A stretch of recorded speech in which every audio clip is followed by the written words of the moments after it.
ऊपर दिखाओ, ऊपर दिखाओ, बादल आ गया माशाल्लाह, ऊपर चेक कर, सुभान अल्लाह, ऊपर बादल देख यार, अल्लाह अकबर, अल्लाह अकबर।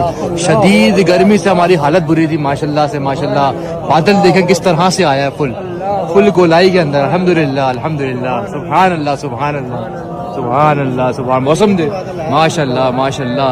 अभी इस वक्त हम लोग गर्मी से जो है ना बहुत बुरा हाल था, मैं आपको वीडियो में यही बता रहा था।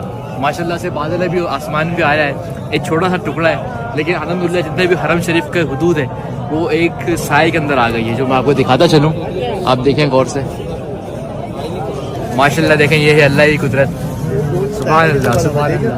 गोल सा एक दायरा बना हुआ है, अगर मैं आपको गौर से दिखाऊं, बिल्कुल एक राउंड शेप बना हुआ है कि जितना भी ये एरिया है सिर्फ और सिर्फ ये अभी साए के अंदर अल्हम्दुलिल्लाह मौजूद है। मतलब वीडियो के दौरान ही आपने देखा है कि अचानक से किस तरीके से साया आया है, और क्लाउड आप देखें, इस जैसा क्लाउड आपने आज से पहले नहीं देखा होगा। अल्हम्दुलिल्लाह।